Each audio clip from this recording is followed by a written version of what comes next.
Kalau sudah 2 kali dianggap sudah tidak sah. Jadi Poromi udah banyak. Ya, terkait pertanyaan dari Saudara Barat, surat suara distribusikan TPS 1 100 karena keliru rusak banyak, pas pemungutan suara tidak cukup.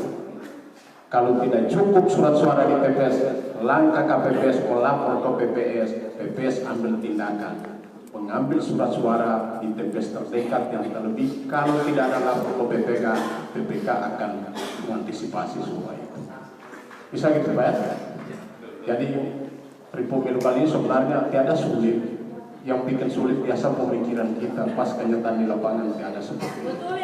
Ya, tidak.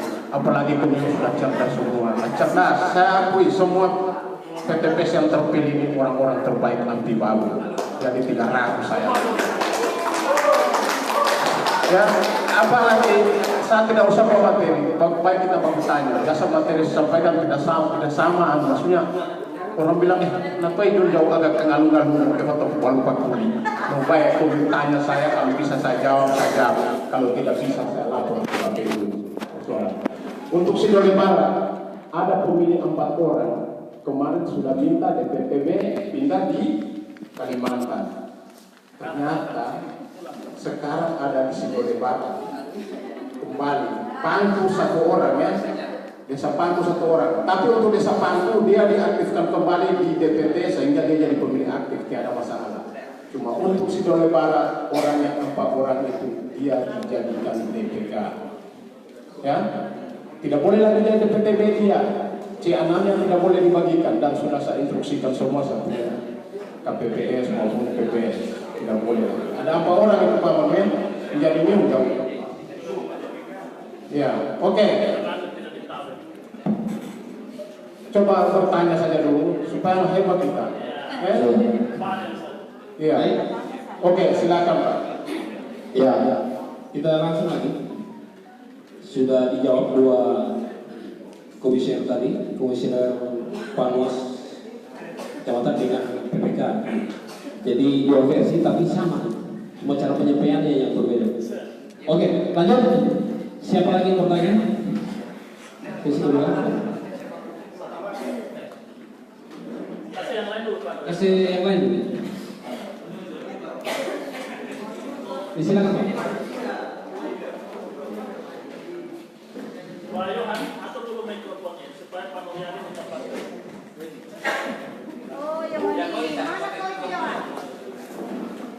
Assalamualaikum warahmatullahi wabarakatuh.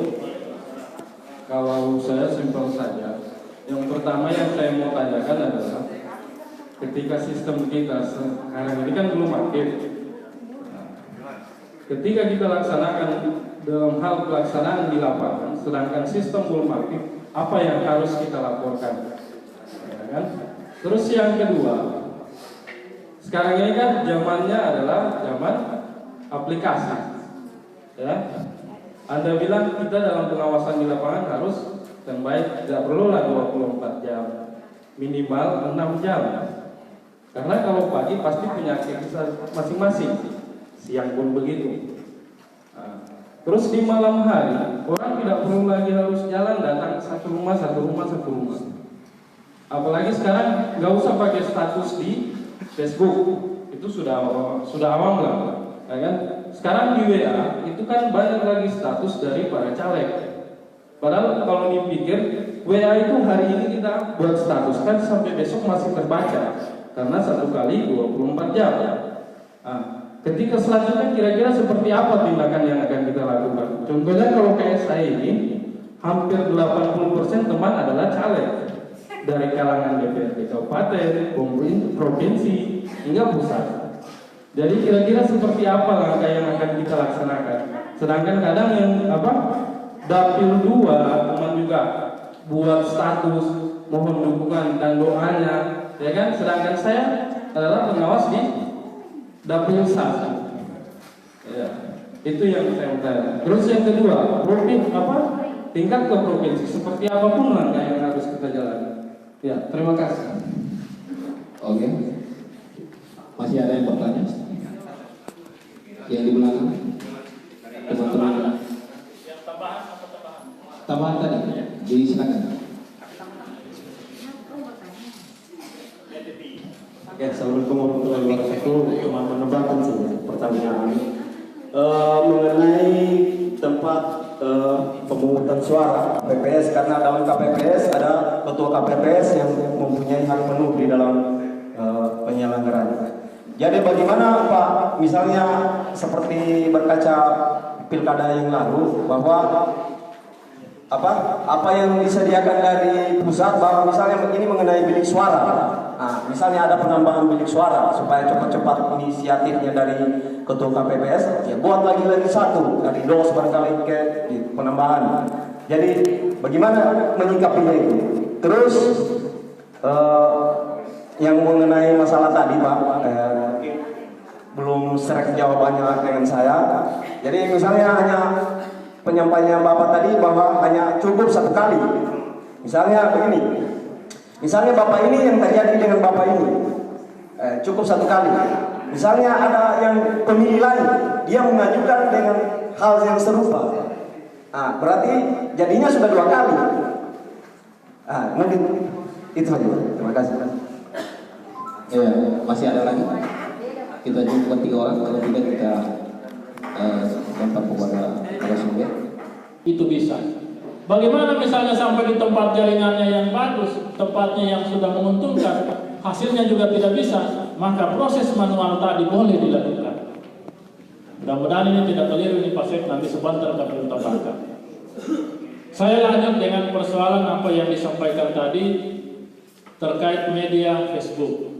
Ingat teman-teman sekalian bahwa batas kampanye sudah berakhir hari ini tanggal 13 April 2019.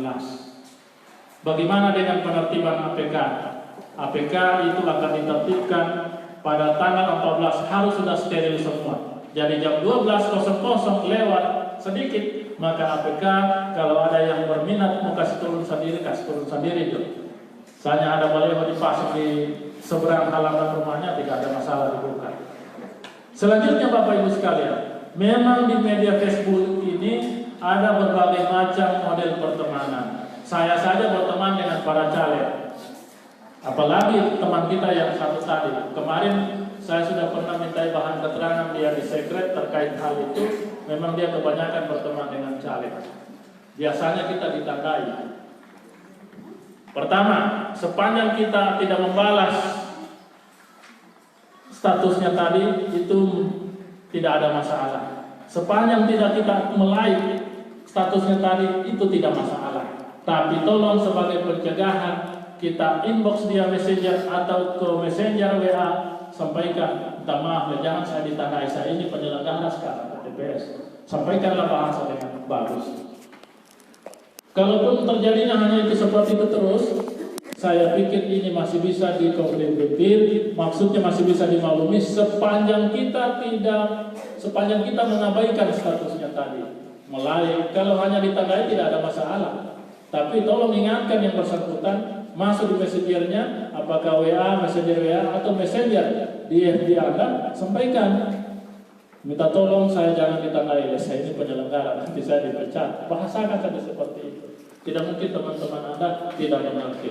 Selanjutnya, pada masa tenang, proses yang namanya kegiatan yang berbau politik ini sudah dihentikan. Terakhir tanggal 13. Bagaimana dengan media Facebook kita yang ada itu masih ada komentar-komentar di situ yang berbau dengan politik? Solusinya adalah tadi saya sudah sampaikan bahwa metode pengawasan kita ada 3. Pertama, awasi, cegah, dan tindak. Ingatkan kepada mereka, sampaikan kepada orang yang kita kenal di media itu, tolonglah ini sudah masa tenang, tidak boleh lagi tambah status seperti itu.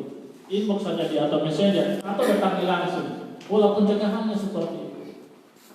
Nah, apabila dia tidak menindaklanjuti apa yang menjadi tindakan kita, koordinasi kepada Panwascam.